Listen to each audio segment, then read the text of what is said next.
Throughout this video will be safety messages to reduce the risk of severe injury or even death. If you have friends who ride or are interested in riding Sea-Doo personal watercrafts, show them this video and review the operator's guide and the on-product warning labels with them. You'll be doing your part to ensure our sport remains safe and enjoyable.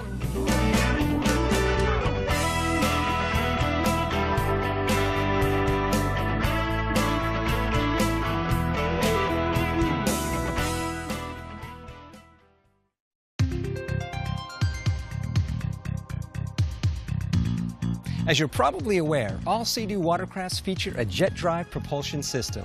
In this section, we'll explain what a watercraft jet drive is and how to properly steer your watercraft. The engine of your PWC is directly coupled to a drive shaft, which in turn rotates an impeller. This impeller is in a housing where water is drawn up from underneath the watercraft through the intake grate. Then the water flows through the impeller to a venturi. The venturi accelerates the water and produces thrust to move the PWC. Depressing the throttle increases engine speed and therefore watercraft speed. Sea-Doo watercrafts have a steerable nozzle at the rear of the boat, controlled by handlebars, which direct the stream of water from left to right.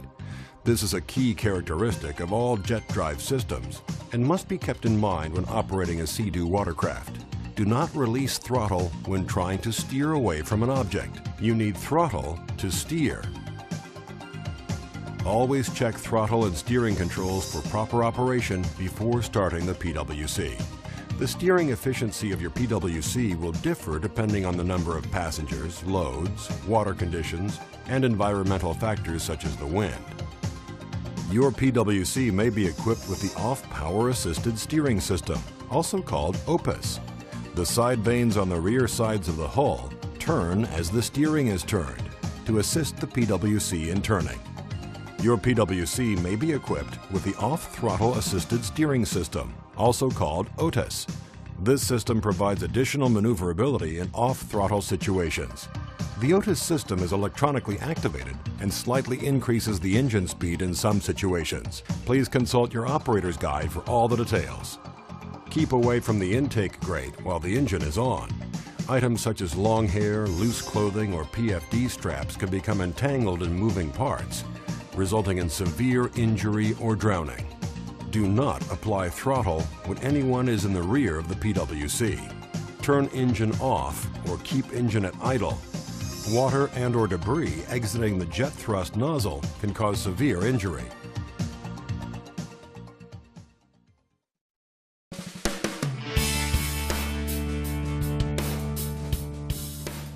Before going further, let's talk about some requirements for operators and passengers. First, BRP recommends a minimum operator age of 16 years old. You must know boating laws, including the operator age and training requirements for your state or province. A boating safety course is recommended and may be required in your state or province. Consider the mental and physical capabilities of the operator and passengers, as well as what supervision and instructions they need during operation. Knowing the safety information about the personal watercraft is essential for safe and proper operation. You wouldn't hand someone the keys to your car unless you were sure they knew how to drive. Well, the same rule needs to be applied to boating. Your boat is your responsibility no matter who's operating it. It's your responsibility to make sure users are familiar with all safety information. So make sure they know before they go. All passengers must sit behind the operator to avoid loss of control and severe injury for the driver and passengers. They should be tall enough to touch the footrest firmly on each side and be able to hold on properly. Do not bring a passenger or ride as a passenger if those requirements are not met. Do not overload the watercraft. Respect the capacity limits that are posted. Wear a personal flotation device. All riders must wear a Coast Guard approved PFD that is suitable for PWC use. For better protection, the PFD must be well adjusted and have the right weight rating. Wear protective clothing. Severe internal injuries can occur if water is forced into body cavities as a result of falling into the water or being near the jet thrust nozzle. Normal swimwear does not adequately protect against forceful water entry into lower body openings of males or females. All riders must wear a wetsuit bottom or clothing that provides equivalent protection. Footwear, gloves, and goggle glasses are recommended. Your operator's guide contains detailed information to help you choose the right protection. Everyone knows you shouldn't get behind the wheel of a car if you've had a drink. Well, the same applies when you're operating a watercraft. Never ride after consuming drugs or alcohol. Moreover, on the water, it may take you less alcohol before becoming impaired. Beware of the combination of fatigue and alcohol or drugs. Passengers are included in that rule. Their ability to hold on and pay attention may be impaired by alcohol or drugs. Before lending your personal watercraft or letting passengers ride with you, evaluate their condition. You need to know when to say no. Remember that fatigue alone can be a sufficient reason to decide to stay ashore, particularly at the end of a day.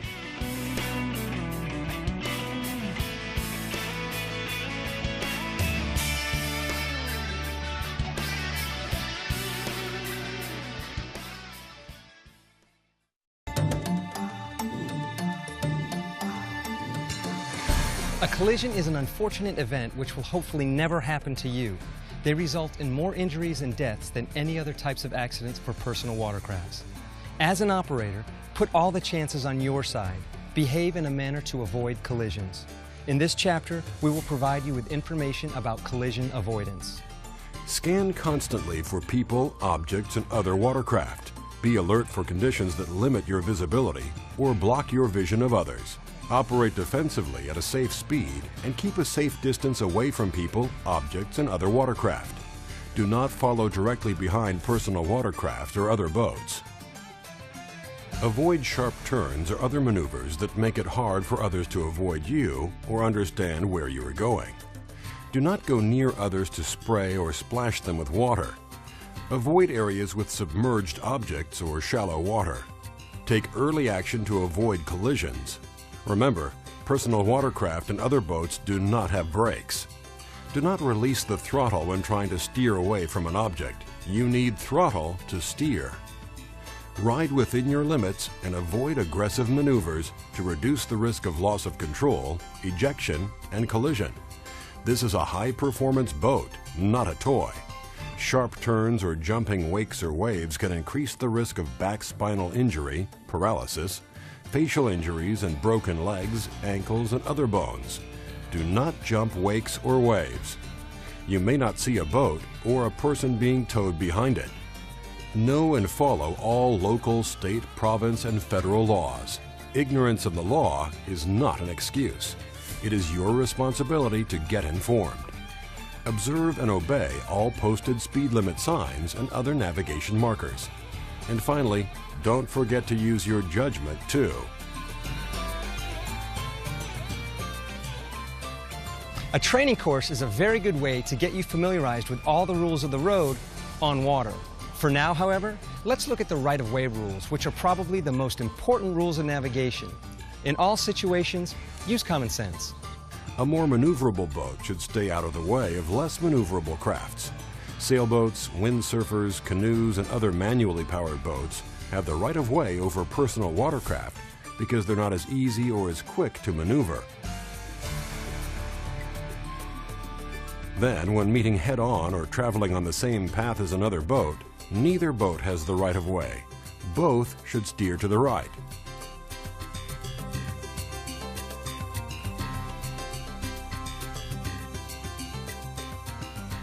When crossing the path of another boat, the boat on the right has the right-of-way. The other boat steers clear, altering its course to the right and crossing behind the right-of-way boat. The yielding boat should do everything possible to avoid the crossing boat, including slowing, stopping, or reversing. If you're crossing the path of a boat coming from your left, you should keep the same path at the same speed and should change course only when trying to avoid collision. When trying to pass another boat from behind, stay far from the boat you're trying to pass. You can pass on either side as long as you stay well clear of the slower moving vessel. However, in all situations, if a collision is imminent, you must take another course of action to try to avoid the collision. Try to let the other boater know what you're doing and make your move decisively. Remember, just because you know these rules doesn't mean other boaters are as well versed. Defensive driving is key to safe boating, so always give yourself time to react no matter what the situation.